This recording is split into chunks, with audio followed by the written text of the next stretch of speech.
So welcome everybody to this first Coffee with the Expert event hosted at the Sister and SMAPPA virtual stand, and welcome everybody to this first day at Intergeo Digital 2020.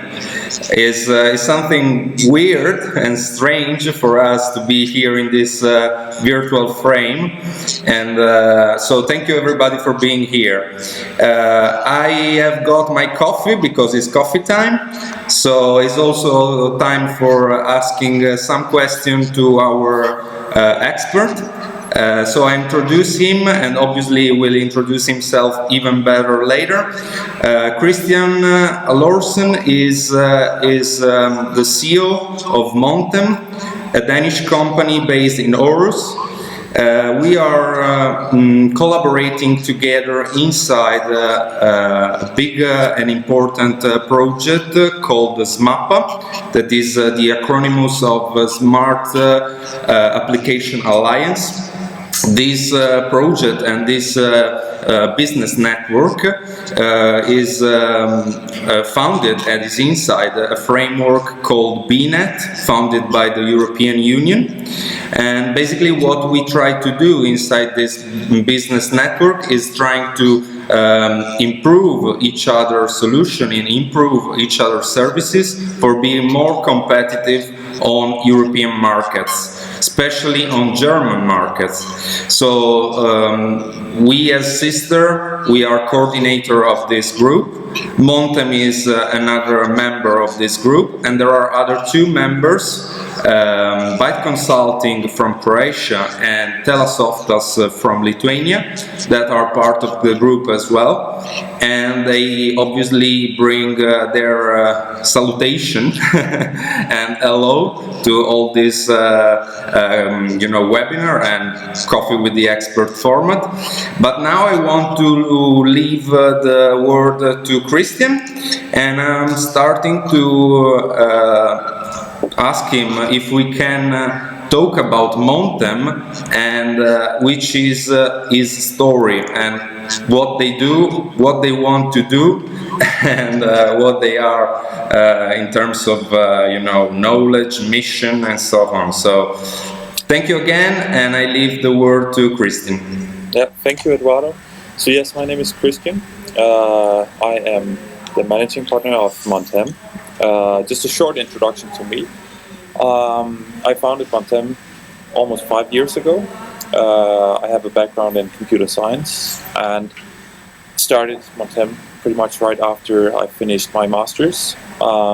Today we're a young team of rather technical people, so that's a mix of electrical engineers, computer scientists, machine learning specialists in satellite data, very technical at least. And Montem is a company that works with what we call digital infrastructure. So that means that we create both hardware and software solutions that combine as a holistic solution for monitoring something in the urban environment. So, for example, that could be water infrastructure, how much water is flowing around in our technical water system. That could be noise levels, air quality levels throughout all the streets, but at least creating some kind of observational basis for taking like data-driven decisions, at least. And yes, so Montem, we have some products we work on, and we try to incorporate and interact with a lot of different institutions like universities, research institutions, and try to strive towards a more visionary city, or we call it building the cities of the future. So what we have at the moment is this city probe unit that is typically mounted in lampposts, and we have CityFlow for actually visualizing this data gathered by the city probe. But at least like Montem, we work with hardware and software combined. Yeah. Excellent. Thank you very much, Christian. Can you explain us the importance of air quality monitoring, and what about the hyperlocal IoT sensor networks? You talk about city probe, that is a sensor. Can you a bit explain us a bit more about this technology and the importance of this technology related to air quality monitoring? Yeah, sure. So I guess the overall importance of air quality monitoring is related to the livability of our cities. So that's the well-being of our citizens within the cities. And as an example here in our city, Aarhus, we have 2 national measurement stations. One is located near the train yard, and then we have another one as a background station in a park, nearby park as well. And they use these 2 stations as kind of a basis for a model-based approach. So they typically model everything in the city. So you simply pinpoint a location that could be the cruise ship harbor, and you kind of calculate what the air quality levels would be around this time of day. The problem with that is that, as you see with Corona, that things change, not as expected. So suddenly the kind of movement patterns and the usage of the city changes as the citizen actually starts changing how they live within the city. And our models don't really take that into account. And that's why we actually need to sense more, we need to measure more. And that's why we created the City Probe 2 at least. And the City Probe 2 was kind of an idea of how can we do hyperlocal measurement stations. So the model-based approach is it's very cost effective, but it's not that precise, but it covers a wide area for not a lot of money at least. So how could we kind of go in the other direction and say how can we measure everywhere, still without increasing the investment of the equipment at least? So that's why we actually created the City Probe 2, tried to make it as, of course, cheap as possible, but as precise as possible, because there's a balance between cost and kind of measurement accuracy, of course. But how precise is precise enough? You need to measure the particles every second and the changes with an accuracy of 0.1%? Or do you need kind of indicators saying that we know, we can see that there's an issue in this area, and that could be related to air quality as well. So that's why we try to balance it out, because we'll still have the large measurement stations within the central city, but we're probably going to combine it with low-cost sensors as well to create a more spaced-out sensor network. And I think the importance of air quality monitoring at least can be seen for elderly people. It can be seen for how people use the cities when they take a run. I know in, for example, Helsinki, they actually have in their trams, they have weather forecasts on a screen, and right next to that they actually have the air quality forecast. So it's the same way that you utilize the weather forecast for saying whether you need an umbrella or not to go for a walk, for example. You could use the air quality forecast or the air quality data to see, should I run in this area of the city today, or should I maybe wait till tomorrow? Because it actually has a longer lasting impact on the health of citizens. And as a kind of a closing remark on that as well, the importance is Aarhus is the second largest city of Denmark, and we have, of course, our capital, Copenhagen. And they did some calculations on the estimated lifetime of citizens in Copenhagen, and it's actually 3 months less than people from Aarhus if they live there their whole lives, just based on air quality levels. So the importance is, of course, getting more data, getting more precise data, because there's a huge difference between side streets and main roads throughout the city. And the city changes because you have industry in different parts of the city as well.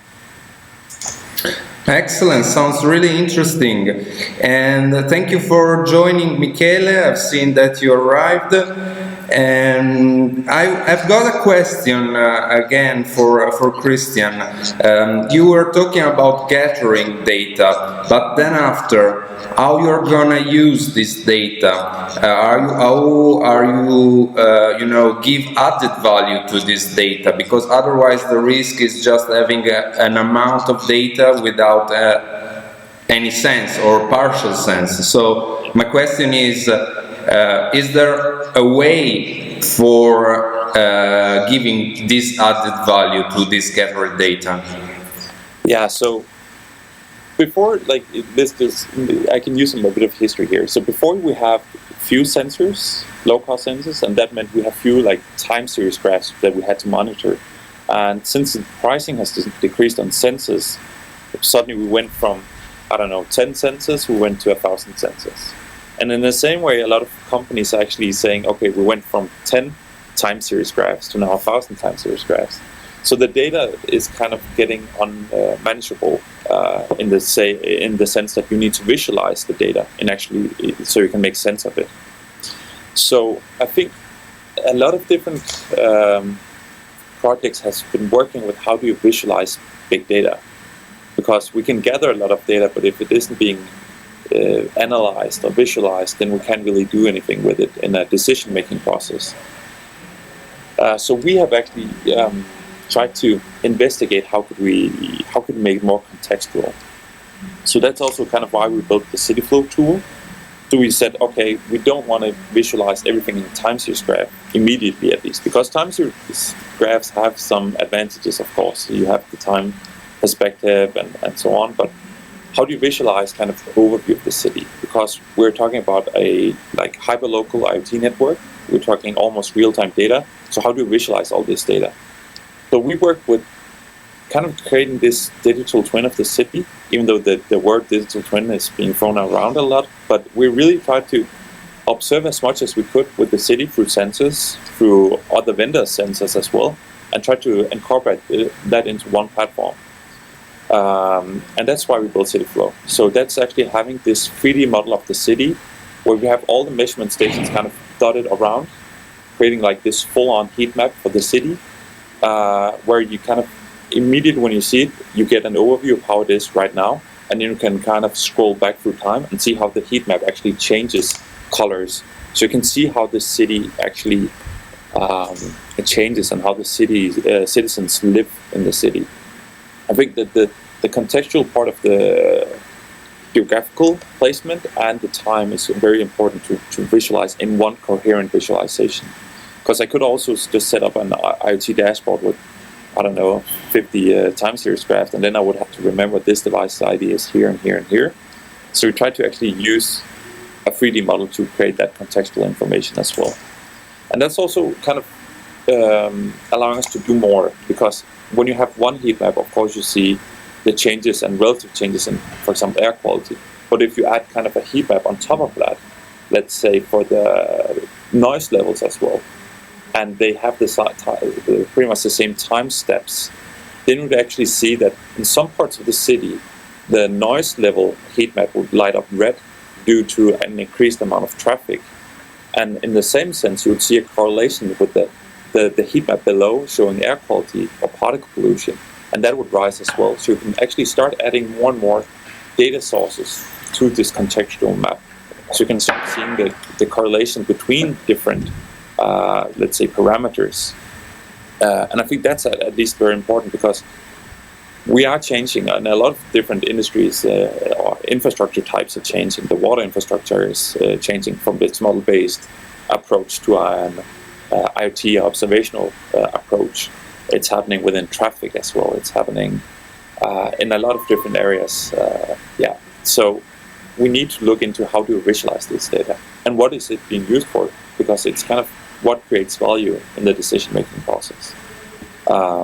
And for data, at least, let's say noise data, we have an example here in Aarhus where we use noise data to actually pinpoint where you have the biggest noise issues.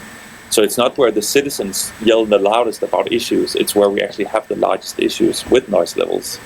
And then we can actually say, okay, this area we have the largest average noise levels. So we can set in with noise reducing asphalt, noise reducing walls, and kind of validates our investments in infrastructure.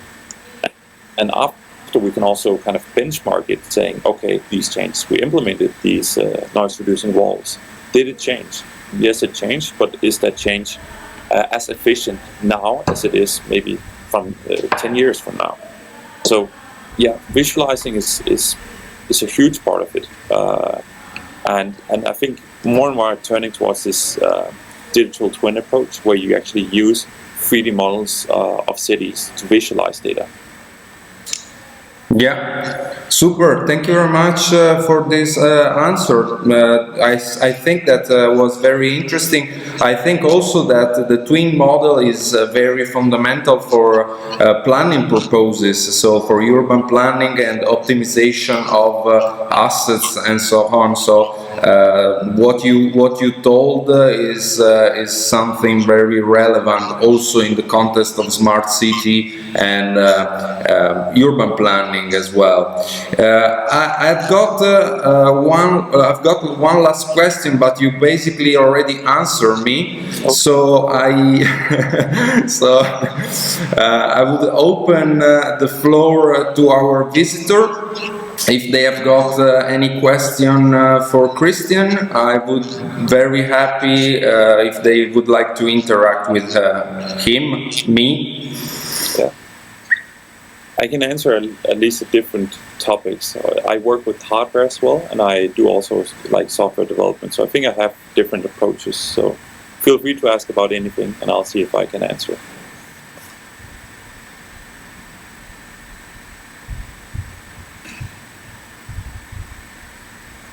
Hey, Christian, hello. This is Alexander from Russia. I'm an expert in smart city, a particular focus of e-government.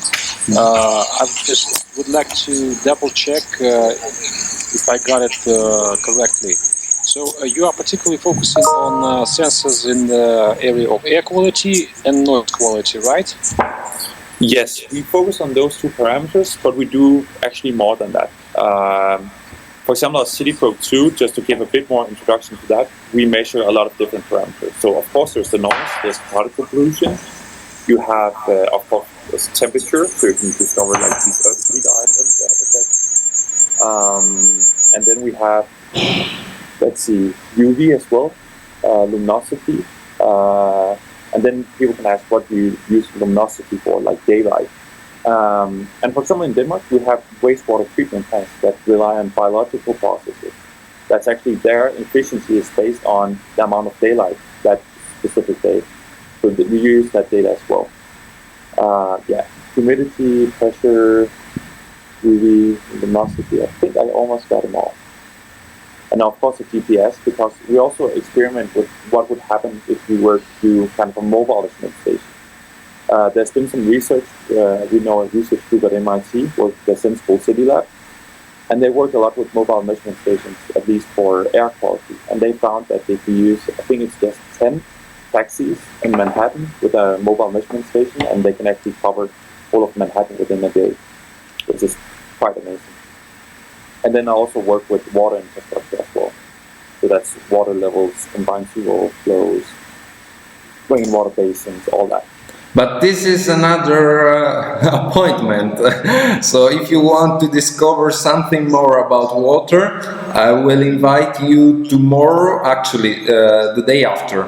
So on the 15th of October, same hour of today, and we will discuss with Christian about the water tools and the water challenges related to smart city and so on. So I don't want to, anticipate that appointment, but yeah, Montem, Christian, and the team that is behind Montem is very complete in terms of interest, in terms of solution related to the smart city and management of data and data-driven solution, basically. So yeah, thank you very much again for being here, Christian. Michele, Nicolo, I don't know if you have got any other question. No, okay. So, Hello. hello. I'm quite new in the GIS sector, let's say, because my field is more international cooperation and development. So I'm quite interested in the potential applications of GIS technologies for the development cooperation sector and development projects. But of course, what Christian said is very interesting, and also recently studying GIS technologies, I got used to carry out analysis about air quality, and I didn't understand exactly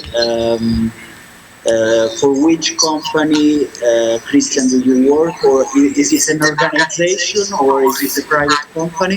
It's a private company, Montem. It's a Danish company, and we're a very, I guess, research-based company. So we do a lot of our development through partnerships with universities and research institutions. And I think that's also a bit related to what Alexander was asking about, like air quality, if we do air quality measurements, and as you also talk about. We do air quality measurements, but we're also starting to look into combining our own measurements, our measurement stations, combined with data from satellites, so the European Space Agency as well. And I think that's also going to be interesting in GIS technologies when you start to adding kind of live satellite data for some of these parameters as well, at least the development areas. Yeah, Niccolò, I can add a bit in this topic because probably you lost the introduction of the interview. Montem is part of enterprise network coordinated by SISTER.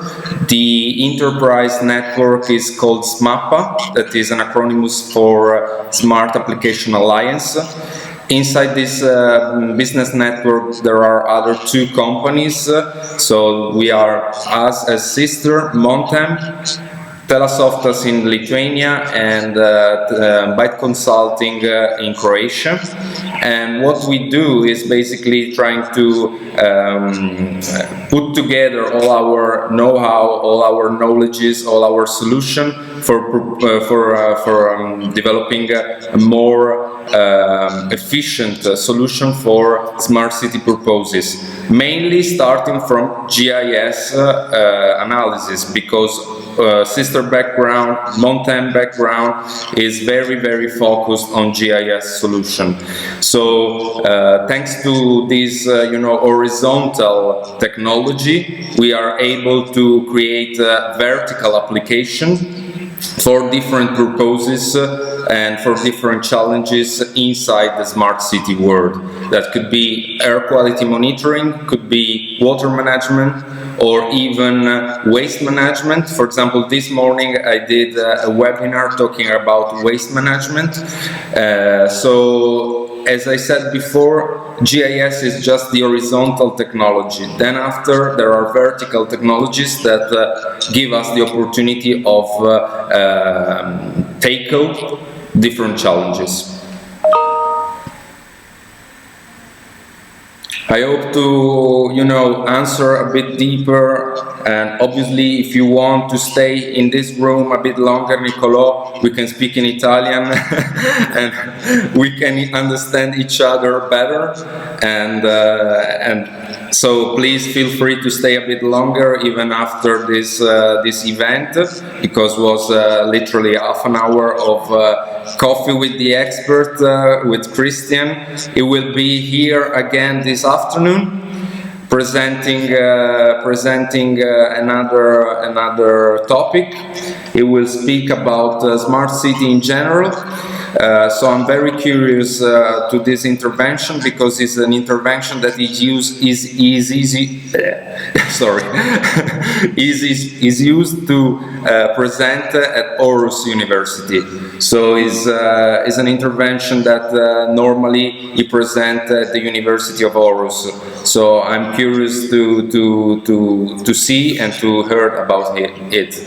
I will go a bit more into details with some of the stuff I mentioned today, right now, with also visualizations of what I'm actually talking about. So if you have an interest in getting more details about that, I would urge you to join in for that meeting as well, because I will take some practical examples from our tools and from what we've developed and what we're actually developing at the moment. So it's kind of a behind the scenes, what I typically present at the Institute of like Urban Planning, as a guest lecturer. So feel free to join and get some more knowledge about that at least also. Yes, indeed. Okay, thanks both for the introduction and the invitation. I will join for sure. Excellent, happy. All right, any more questions? We're the last. Apparently they are happy. You were very deep in your analysis, so thank you very much again, Christian, for being here. Very nice and relevant coffee with you, and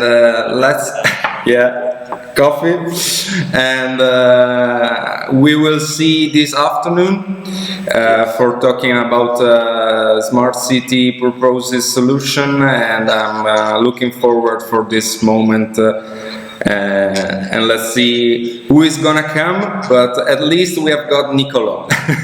Yeah. All right. Thank you very much again, guys.